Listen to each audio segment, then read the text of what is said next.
आज हम लोग जानेंगे मैथ का सॉल्यूशन। मैथ के ऑब्जेक्टिव का आपको आंसर स्क्रीन बोर्ड पे दिख रहा होगा, आप रोक आराम से मिला लीजिएगा। अब हम लोग चलते हैं सब्जेक्टिव का सॉल्यूशन। तो पहला में क्वेश्चन था कि दो समीकरण दिया होता उसको हल करना था, तो हमने कोई भी विधि से हल कर दिया, हमने विलोपन विधि से हल कर दिया है। तो x का मान 38 आया है और y का मान -59 आया है। देखिए बाबू, कैलकुलेशन में शायद कहीं मिस्टेक हो जाएगा, आप लोग मिला लीजिएगा, ठीक ना। ऐसा नहीं कि मान लीजिए हमसे मिस्टेक नहीं हो सकता है, ठीक है। अब दूसरा सोल्यूशन की ओर चलते हैं। दूसरा में प्रश्न था कि थीटा बराबर दिया हो तो सिद्ध करना था कि इतना बराबर 0 था। तो कोई बात नहीं, तो इसमें थीटा के बराबर के वैल्यू रख के कैलकुलेशन किए तो 0 आ गया, यानी प्रूव्ड हो गया। देखिए बाबू, आप अपना तरीका भी देखते चलिए, हम ब्लैक ब्लू कैसे लिखते चल रहे हैं। ऐसे लिखेगा तो एग्जामिनर बहुत ही खुश होगा, बहुत बेहतर रहेगा। तीसरा प्रश्न था कि एक चक्रीय चतुर्भुज को कह रहा था कि सम्मुख कोणों का अनुपात दे दिया था, तो कह रहा है कि उन कोणों का ज्ञात कीजिए। तो चक्रीय चतुर्भुज का हमने ये सब बात लिख दिया कि माना कि ABCD एक चक्रीय चतुर्भुज है, जिसमें A और C चाहे B और D कोई मान लीजिए। इस चक्रीय चतुर्भुज के सम्मुख कोणों का 180 डिग्री होता है, तो दोनों जोड़ के हमने यहाँ पर जोड़ दिया और जोड़ने के बाद हम x का मान निकालेंगे। तो x का मान मेरा 20 आ गया। जब x का मान 20 आ गया तो A और C तो चक्रीय चतुर्भुज के सम्मुख कोण हमने लिया था, तो इसको x का मान रख के 80 और 100 हमको आंसर हो गया। चौथा नंबर प्रश्न में हमको सिद्ध करना था कि इतना बराबर इतना आएगा, तो LHS से चल लिए और बारी बारी से चेंज करके जब किए तो एक आ गया, जो कट गया तो ठीक है। आप लोग मिलाते चलिएगा, सब बोलेंगे बतिया बउआ ना तो बहुत बड़का हो जाए, आपको तो मिलाना है केवल। पांचवा नंबर प्रश्न में था कि सिद्ध करना था कि 5 -√3 एक अपरिमेय संख्या है। तो हमने मान लिया था कि ये परिमेय है, दोनों तरफ वर्ग किए और परिमेय संख्या को वर्ग करने से परिमेय ही आता है, तो इसको आगे हल किए थे। और देखिए वो PTO आप लोग जरूर लिखते चलिएगा, PTO बहुत जरूरी की चीज होता है। हल करके हमने कहा कि रूट वाला एक तरफ जो बिना रूट वाला को एक तरफ लेके चल गए। अब बताइए ना बाबू, ये अपरिमेय है, ये परिमेय है, कभी बराबर है, कभी संभव है। तो लिखिए समीकरण एक से स्पष्ट है कि √3 का परिमेय संख्या है, लेकिन जो ए वाला था वो परिमेय संख्या है, इन दोनों कभी बराबर नहीं हो सकती। अतः हमारा मानना गलत है कि 5 -√3 एक परिमेय है, इसीलिए 5 -√3 का परिमेय संख्या है। क्लियर है। छठा नंबर प्रश्न में यहाँ फिर बहुत गलती बन गया, कह रहा था शंकु हमने बना दिया था बेलन। कोई बात नहीं, आप लोग बेलन मतलब बनाए होंगे। तो शंकु की त्रिज्या देले है और ऊंचाई भी दे दिया है, तो कह रहा क्या आयतन निकालने के लिए, तो भैया हमने रख के सूत्र पर निकाल दिया, तो 12,936 इसका आंसर आया है, ठीक है। ये फिगर गलत है। सातवां नंबर प्रश्न कह रहा था कि घड़ी के मिनट की सुई की लंबाई दे दिया था और समय दे दिया था कि 12 सेंटीमीटर उसकी लंबाई है, तो त्रिज्या का काम करेगा, और 7 मिनट में कितने क्षेत्र का क्षेत्रफल रचित करेगा, तो वही करना था। तो 1 मिनट में वो 6 डिग्री का कोण बनता है, 360/60 करने से 6 डिग्री बनता है, तो 7 मिनट में कितना डिग्री हो जाएगा, 42 डिग्री। तो यानी एक प्रकार की त्रिज्यखंड हो गया। त्रिज्यखंड के क्षेत्रफल पर रख के सूत्र पर रख के हमने क्षेत्रफल निकाल लिया। तो आप लिखे 1848/35 लिखे या भागा देकर लिखिए, उससे कोई दिक्कत नहीं। तो ये 52.8 सेंटीमीटर स्क्वायर इसका क्या हो जाएगा, आंसर हो जाएगा। 8 नंबर प्रश्न में कह रहा था कि एक 3 गो बिंदु का निर्देशांक दे लेता था, कह दूरी सूत्र का प्रयोग करते प्रूफ कीजिए कि संरेख है। देखिए वो पहले फिगर मत बनाइएगा, ABC मान के चाहे PQ और जो मान के 3 गो दूरी निकालेंगे, AB BC AC निकालेंगे और देखेंगे सबसे बड़ा कौन है। तो सबसे बड़ा मेरा AC आया था, इसलिए हमने कहा कि AC यहाँ लिखा है। हमेशा ऐसा नहीं होता है, अब जो सबसे बड़ा आएगा तो लास्ट में दे दीजिएगा और बीच में जो बचा वो पॉइंट रहेगा वो। अब जब तीनों निकाल लिए तो संरेख होने के लिए क्या होता है कि बड़का जो होना चाहिए छोटकन के जोड़ने के बराबर आना चाहिए, तो हमने रख दिया और जब दोनों बराबर आ गए इसीलिए क्या हो गया, संरेख हो गया, तब हमने प्रूफ लिख दिए। 9वां नंबर प्रश्न में AP दिया हुआ था, तो कह रहा था कि 22 पदों का योग निकालिए, 22 पदों का योग। तो AP दे लेता था, A और D का मान निकाल दिया, 22 पद मतलब N का मान 22 देते तो SN का मान निकालना था, तो SN के सूत्र पर हमने निकाल दिया। तो ये आ गया है 979 माइनस में। देखिए वो कोई लोग क्या करता है कि इसको ब्लैक से ब्रैकेट कर देता है, अच्छा लगता है कीजिए, नहीं अच्छा लगता है तो भैया मत कीजिए, लेकिन आंसर ब्लैक से जरूर लिखिएगा। 10वां नंबर प्रश्न में एक द्विघात समीकरण दे दिया था और कहा था कि उसका हल कीजिए। तो चाहे गुणनखंड विधि से निकालिए चाहे द्विघात सूत्र का प्रयोग करके, नहीं द्विघात सूत्र में थोड़ा लंबा जाता है, गुणनखंड थोड़ी जल्दी बन जाता है। अगर गुणनखंड निकलता है तो इसका आंसर 3 और 3/4 आएगा। 11 नंबर प्रश्न में कह रहा था कि वृत्त के चतुर्थांश की परिधि दे दिया है, तो क्षेत्रफल निकालने के लिए कह रहा था। तो परिधि के सूत्र आपको पता है, उसका कि हम R का मान निकालिए और R का मान पता हो गया तो हमने क्षेत्रफल निकाल दिए, तो 616 सेंटीमीटर स्क्वायर, ठीक है। 12 नंबर प्रश्न में कह रहा था कि एक त्रिभुज ABC में AD BC पर लंब है, तो सिद्ध कीजिए कि AB square plus CD square बराबर AC square plus BD square. तो LHS से चल जाओ, LHS से चल के आराम से जो AB स्क्वायर है पाइथागोरस पर में लगा के दोनों को AB स्क्वायर और CD स्क्वायर को तोड़े तो आराम से एक कट गया, फिर आ गया RHS। आप लोग मिलाते रहिएगा, इसको प्रूफ लिख देंगे। 13 नंबर प्रश्न की यूक्लिड विभाजन एल्गोरिथम के मदद से 272 और 10 32 का HCF निकालिए। तो पहला चरण, दूसरा चरण, तीसरा चरण, ये सब चलते गए, जब तक ना शेष का मान 0 आएगा तब तक भाग देते गए। तो ये मिला के 5वां चरण तक गया है, जिसका आंसर हो गया 12, ठीक है। कैलकुलेशन बाबू आप लोग मिलावित रहिएगा। 14 नंबर प्रश्न में एक त्रिभुज में दे था कि डी समानांतर बीसी है और इसका मान दे दिया तो कह रहा था कि एक्स का मान निकालिए। तो हमने सबको लिख दिया, बहुत लिखना जरूरी है, जो जो दिया है उसको लिख दीजिए। एबीसी कह दिया तो इसलिए दिया है, नहीं कहता तो हम माना के लिखते हैं। तो थेस पर में लगा करके हमने एक्स का मान निकाली। वो थोड़ा सा मिस्टेक हो गया था, यहाँ पर गौर से मिला लीजिएगा। 9 है, हमने लिख दिया था, यहाँ 6 लिख दिया था। 3 3 9 होता है तो 3 3 6 जोड़े के चक्कर में हम 6 लिख दिए थे, क्या 9 होगा।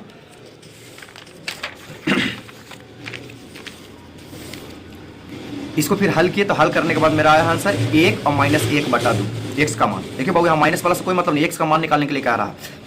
15 नंबर प्रश्न में था कि एक एपी का 7वां पद दे दिया था और 9वां पद दे दिया था। तो कह रहा था कि 63वां पद निकालिए। तो 7वां पद है तो a + 6d और 9वां पद है तो a + 8d, 8d = 1/7। इसको हमने हल किया। हल करने के बाद विलोपन विधि से d का मान 1/63 आया और d का मान आ गया तो समीकरण 1 या 2 में रख दीजिए। a का मान भी 1/63 आ गया। तो 63वां पद निकालना था, मतलब a + 62d। इसको हल किए तो 63वां पद 1 आया। ठीक है,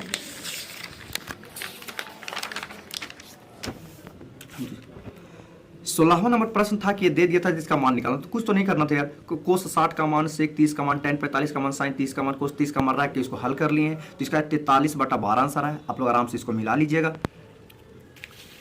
17वां नंबर प्रश्न है कि दे दिया 4 tan थीटा = 5 दे दिया है, तो मान निकालने के लिए कह रहा था। तो हमने कहा कि PBH का इसका मान निकालिए और PBH का मान निकालने के बाद देखिए इसका मान निकालने के लिए तो 5 cos थीटा - 3 sin थीटा बटा cos theta plus cos theta. हालांकि यहाँ ट्यूशन sin थीटा होना चाहिए था, लेकिन कोई बात नहीं, जो प्रश्न आपको मिस्टेक हो गया था स्क्रीन पे। तो cos theta plus cos theta था, cos थीटा का वैल्यू रखेंगे, नीचे 2 cos थीटा और सबका वैल्यू हमने रखा तो 11/8 आया आंसर। ठीक है, 18वां नंबर प्रश्न में देखिए वो थोड़ा सा मिस्टेक हो गया है, तो इसको मत ध्यान दीजिएगा। यहाँ देखिए हमने मान लिया है बहुत 3 गो बिंदु दे दिया था। हम तीनों बिंदु को अब ए पी क्यू कहाँ नहीं है, खाली ई वाला दिया होता तो हमने माना अपने मन से। आप ए बी सी भी मान सकते हो, उसे कोई दिक्कत नहीं है। तो इसलिए हमने माना कि ए का निर्देशांक x, पी का निर्देशांक और क्यू का निर्देशांक। अभी प्रश्न कर रहा था कि ए जो है पी और क्यू से समदूरस्थ है, समान दूरी पर है। तो हमने ए पी और ए क्यू दूरी निकाल लिया दूरी सूत्र का प्रयोग करके। और जब समदूरस्थ है तो AP = AQ आएगा। तो दोनों को का के बराबर करके कह रहा था कि x और y में संबंध समीकरण ज्ञात कीजिए। तो यह 3x + y = 5। ठीक है, इसका आंसर हो जाएगा। 19 नंबर प्रश्न में हमें सिद्ध करना है कि इतना बराबर इतना। आप इसको पढ़ लीजिएगा। अब इसको LHS से चले, LHS चल के इसको a + b को होल स्क्वायर तोड़ दिए। देखिए बउआ आप गौर कीजिएगा यहाँ से यहाँ तक ना, तो ये अभी देखने में थोड़ा अच्छा नहीं लग रहा, बीच में गैप होने से देखने में थोड़ा अच्छा लग रहा है। तो गैप ही सब का भी ध्यान में रखिएगा।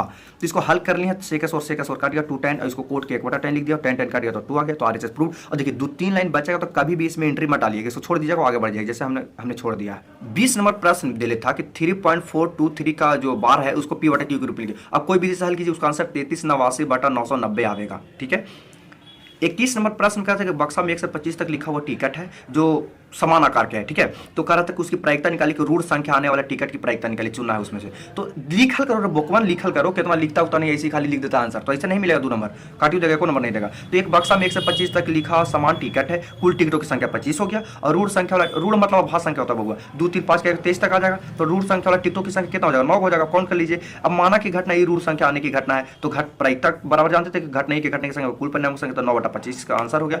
जहां पर घेरा करने में अच्छा तो वहां घेरा कर दीजिएगा, यहाँ घेरा करने में भी अच्छा लगेगा तो जहां अच्छा लगा वहीं कीजिएगा, जहां अच्छा ना लगा उसको छोड़ देना बबुआ। सब जगह घेरा करने के चक्कर में कभी खराब लगने लगता है दिखने में। देखिए हम मेरा PTO छूट गया है, आप लोग ध्यान दीजिएगा, सब चीज को अच्छे से ध्यान देना है।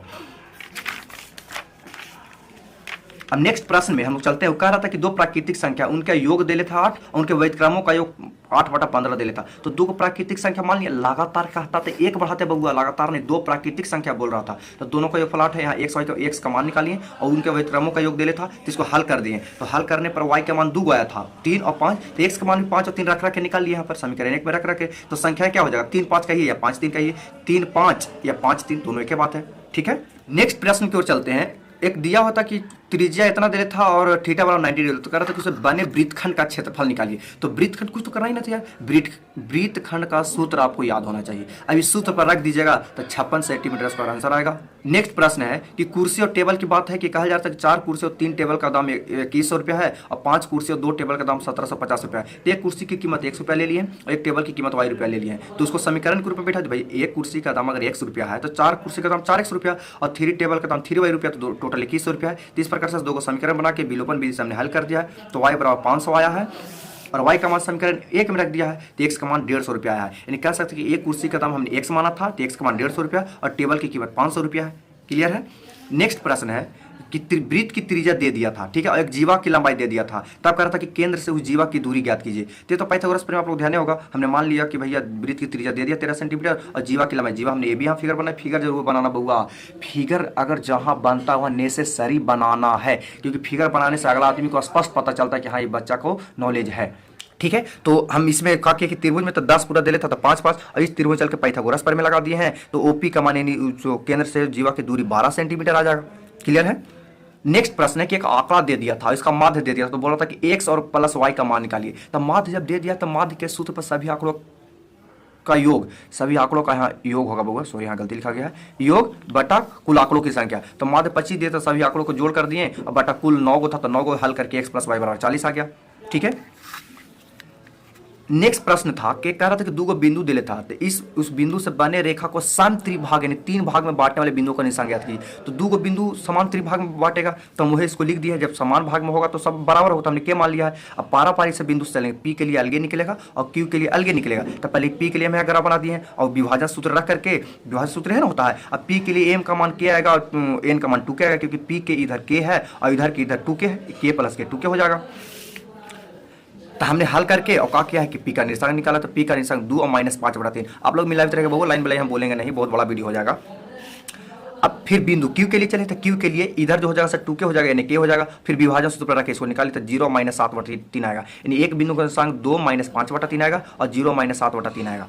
नेक्स्ट प्रश्न है, एक 3 को बिंदु का निशान दे दिया है, तो कह रहा कि संरेख है इस तब के का मान निकालिए। देखिए हमने यहाँ पर थोड़ा सा गलती लिखा है, नहीं लिखना चाहिए हमको। आप लोग भी कहा करते हैं कि एक के लाइन में लिखते नहीं बउआ, ए का निशान क्या लिखेंगे तो बी का निशान क्या लिखेंगे तो सी का निशान क्या लिखेंगे, ये लिखना सही बात नहीं है। सही लिखल कोई दिक्कत नहीं, लेकिन तरीका ठीक नहीं, थोड़ा सा छोटा क्वेश्चन हो जाता है, आपको कहा जाता है भैया उसे लिखने में। तो ठीक है, संरेख है तो संरेख का सूत्र ये होता है। अब इस पर रख के बारी बारी से हमने क्या किया है कि देखिए हमने बोल रहा है फिगर जरूर बनाइए और यहाँ निशान लिख देते तो और बेहतर होता, तो आप लोग भी लिख दीजिएगा। और उस पर रख करके हमने कहा क्या कि हल किया तो x का मान -63 आएगा, ठीक है। देखिए वो कैलकुलेशन आप लोग आराम से मिला लीजिएगा, ठीक ना। अगला प्रश्न है सिद्ध करना है कि इतना बराबर इतना आएगा, तो हमने LHS ब्लैक से लिखा, LHS चला है, एलसीएम लिया है, हल किया, तो हल करने के बाद आराम से हमको RHS आ गया, तो इसको प्रूफ लिख देंगे, ठीक है। अब देखिए बउआ यहाँ पर एक बहुत इंपॉर्टेंट बात है कि इन्हें हमको तो 15 को सब्जेक्टिव बनाना होता था, हमने बना लिया है। अब मान लीजिए आप बहुत अच्छे मेहनत किया, 15 में 15 बना लिए और सब के सब सही हो गया और सब यहाँ लिख दिए दीर्घ उत्तरीय प्रश्न, तब उस समझ में आपको 15 के 15 सही, तो 15 दूनी 30 ऑलरेडी उसको दिमाग में ऐड हो जाएगा। तो ये बात जरूर लिखिएगा और कोशिश कीजिएगा कि 2 नंबर वाला 30 को में जो 15 को बनाना है वो एक साइड में बना ही लेना, तभी जाके 5 नंबर में एंट्री करना है, इन्हें कि 2 नंबर में 5 नंबर में मिला करके मत अच्छी बनाइएगा, क्योंकि उसको नंबर ऐड करने में क्वेश्चन मिलाने में कि सही में 15 को बनाया 2 नंबर कि ज्यादा बनाया तो उसको भार पड़ेगा एग्जामिनर को, तो भैया आपको भार पड़वा देगा बढ़िया से, ठीक है। तो बोका पनाई मत करना वहां, आप 2 नंबर बना लोगे आराम से, उसके बाद 5 नंबर में एंट्री करोगे पूरी तरह से, ठीक है। मेहनत करो थोड़ा यार।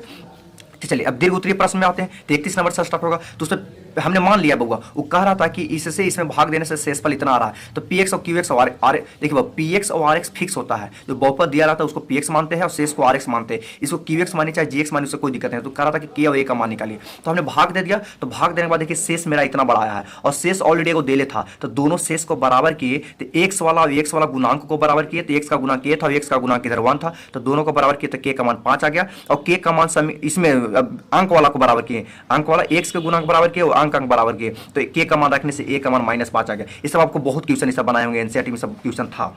अगला ग्राफ है, 32 नंबर क्वेश्चन ग्राफ था, तो हमने ग्राफ कॉपी ले लिया, ग्राफ कॉपी में 2 समीकरण दे लेता, तो दोनों को मान लिया और आराम से देखिए बहुत पहले हम बोले थे कि दोनों समीकरण को पिछुतिया जाके हल कर लेना है विलोपन विधि से, अब x y का मान निकालना है। तो x का मान मेरा 4 आल था, y का मान 2, तो वह कहा कि x y का मान रखते जाइए बारी बारी से, एक समीकरण सारणी बना लिए और जो हल किए थे ना बबुआ समीकरण 2 में भी चलना है, और गौर कीजिएगा कोई खरखान लेकर ना यहाँ से हल कर लेगा, नहीं आवेगा बबुआ, एक तरफ इधर कीजिएगा एक तरफ इधर कीजिएगा, क्योंकि 2 समीकरण सारणी बना, देखिए कितना परफेक्ट अट गया है, अट गया ना दोनों समीकरण सारणी, तो दोनों समीकरण सारणी बना लिए हैं और इसको बाद में अभी नहीं लिखना है। अब देखिए हमने आराम से इसको ग्राफ बना लिया, देखिए हम पेन से बनाए ताकि बहुत तुमको ठहाका दिखे।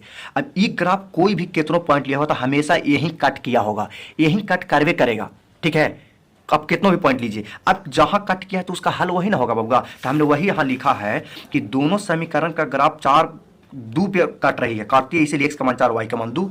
क्लियर हो गया।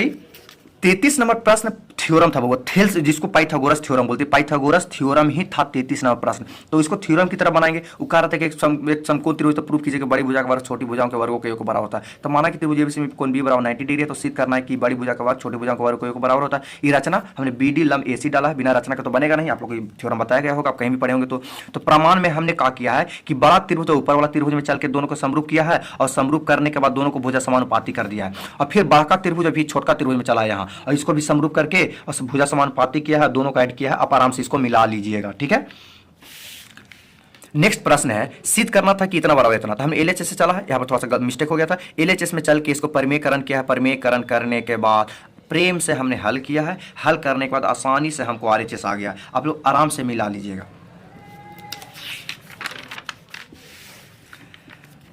35 नंबर प्रश्न था कि एक बहुमंजिला भवन है, एक 8 मीटर ऊंचे भवन के से जो शिखर पाद का जो अवनमन कोण था 345 डिग्री था। तो हमने उसी चीज को लिया कि माना कि बगल के चित्र में ऐसी बहुमंजिला भवन है तथा ईडी जो है ईडी 8 मीटर ऊंचाई का एक भवन है। ये बात लिखना बड़ी जरूरी है। अब जो जो दिया हुआ है उसको आराम से हमने लिख लिया है, और क्या कि चला है बारी बारी से त्रिभुज में। अब उन्नयन कोण अवनमन कोण बराबर होता है, इसलिए हमने यहाँ बराबर कर दिया। तो कोई त्रिभुज चलिए, पहले इस त्रिभुज में हम चलिए, उसके बाद यहाँ से यहाँ तक बड़का त्रिभुज में चलिए, और उसको चल करके हमने हल किया है। तो हमको एसी का मान निकालना है, बहुमंजिला भवन की ऊंचाई निकालना था। तो एसी का मान 4 × √3 + 3 मीटर आया है। अब लेकिन यहीं पर आंसर लिखा, कभी ऐसा गलती मत कीजिए। देखिए हमने यहाँ एक और गलती किया है, हमको ऐसे नहीं चलना चाहिए। 5 नंबर का प्रश्न आप एक में हटावे कोशिश मत कीजिएगा। इसको अगला पेज में चलेंगे, हम आप लोगों को समझाने के लिए जानबूझ के ऐसा किया है ताकि आप लोग ऐसा ना करें। तो बहुमंजिला भवन की ऊंचाई कितना हो जाएगा? अब इसको √3 का मान दे ले रहा था, तबे रखल कीजिए बबू, नहीं तो ना रखल कीजिए, छोड़ दबल कीजिए। छोड़ देंगे, आंसर ही हो गया। अब 36 नंबर प्रश्न जो था वो कंस्ट्रक्शन था, ठीक है, रचना था। उसमें एक दे लेता कि त्रिभुज एबीसी बनाई, जिससे बीसी 7 सेंटीमीटर, इसका मान 45 डिग्री और ए का मान दे लेता 105 डिग्री, और 3/4 गुनी भुजा का एक अनुपात निकालना था। तो हमने इसको ग्राफ बना दिया है। अब आप बनाए होंगे अच्छे से, सब सीखे होंगे। और रचना के चरण बोक लेखन कितना होता है, कहता कि रचना के चरण तो लिखना कहिए ना रहा है, तो हम कहला लिखेंगे, तो ज्यादा खरखा मत बनना। रचना के चरण कहे ना कहे लिखना है, किसी भी हाल में लिखना है। हम आपको पेन से बनाए, बहुत कोशिश कीजिएगा वहाँ पेंसिल से बनाने के लिए, ठीक है। नहीं तो ब्लैक पेन जो पतला हल्का चलता हो, लेकिन वहाँ तो आप लोग ले जाइए ओए मार रंगने वाला। तो कोशिश कीजिए कि आप पेंसिल से बनाए, थोड़ा ठहाका ठहाका करके बनाएंगे, ठीक है। उसको बार बार अच्छी छील छील के बनाएंगे, ठीक है। रचना के चरण जरूर लिखना है, ठीक है। थोड़ा सा कटम कुटम हो गया यार, क्या करें, ठीक है। रचना का चरण था। अब 37 नंबर प्रश्न था कि एक देले था कि बेलन के आकार का एक इसमें आइसक्रीम भरा हुआ है पूरी तरह से, ठीक है। अब एक डब्बा, एक बर्तन में आइसक्रीम भरना जो शंकु के आकार का है, और ऊपर सिरा कितना है, तो अर्धगोलाकार है। तब बेलन के व्यास देले था, त्रिज्या देले था। व्यास दे लेता तो हमने त्रिज्या निकाल दिया, और ऊंचाई दे लेता 15 सेंटीमीटर। फिगर जरूर बनाना होगा, तो हम उसका आयतन निकाल दिया। अब शंकु की भी व्यास दे लेता, और पूरा बर्तनवा की ऊंचाई दे लेता। बबुआ कोई लेकर खाली सोचा है ना कि शंकु की ऊंचाई दे लेता, नहीं रे बबुआ, बर्तन की ऊंचाई दे लेता। तो हमको शंकु की ऊंचाई निकालने के लिए ये जो क्या है, अर्धगोला के त्रिज्या घटा देंगे। तो ये काम किया है कि शंकु की ऊंचाई निकालने के लिए पूरा ऊंचाई में से 3 घटा दिए त्रिज्या, उसको जो त्रिज्या 3 आया है, तो 9 सेंटीमीटर आ गया। अब अर्धगोला की त्रिज्या तो 3 होगा, क्योंकि इस दोनों की त्रिज्या सेम होगा। अब आइसक्रीम से भरे जाने वाले बर्तन का आयतन निकाल दिए, तो शंकु और अर्धगोला के जोड़ दिए, तो उसका आयतन निकाल गया। तो कितना गया, 45 पाई आया है। इसका कितना है, 540 पाई आया है। पाई का मान है, पाई पे कट जाता है। अब शंकुओं की संख्या मतलब आइसक्रीम में भरे जाने वाले बर्तन की संख्या चाहे शंकुओं की संख्या, तो बड़का का आयतन बटा छोटका का आयतन। तो बड़का तो बेलन था, और छोटका बर्तन था जो हम लोग भर रहे थे। तो उसका आयतन में हम भागा दिए 540 पाई बटा 45 पाई में, तो 12 है, यानी 12 गो बनावल जा सकता है आइसक्रीम भर भर के। वैसे लास्ट प्रश्न था 38 नंबर कि एक हॉस्टल था, उसमें एक नियत व्यय है और दूसरा बात डिपेंड कर रहा था भोजन पर। तो नियत भाड़ा हमने मान लिया 100 रुपया, और जो एक दिन का भोजन का व्यय था जो 22 रुपया मान लिया। तो कह रहा है कि एक छात्र ये था जो 20 दिन भोजन करता है, तो 100 रुपया देना ही पड़ेगा। तो 20 बराबर 1000 हो जाएगा। और छात्र बी कह रहा है कि 26 दिन भोजन कर रहा है, तो 100 रुपया तो देना ही पड़ेगा। और 26 बराबर 1180 रुपया। दोनों का हल करके हमने x का मान 400 आया है, y का मान 30 आया है। नियत व्यय कितना था, x का मान 400 आया है। अब एक दिन का भोजन व्यय 30 रुपया आया है। देखिए बाबू, हो सकता है पूरा वीडियो बनाने में, कैलकुलेशन करने में आपको कहीं पर मिस्टेक हो गया होगा, तो उस चीज आप मिला लीजिएगा। कोई जरूरी नहीं कि सब के सब हम सही हो, कहीं मिस्टेक हो गया होगा, तो इस चीज को अच्छे से मिला करके आप कॉपी में मिला लीजिएगा। उसके बाद रीचेक के बारे में थोड़ा सा विचार कीजिएगा, ठीक है। हम लोग फिर मिलेंगे नेक्स्ट वीडियो में।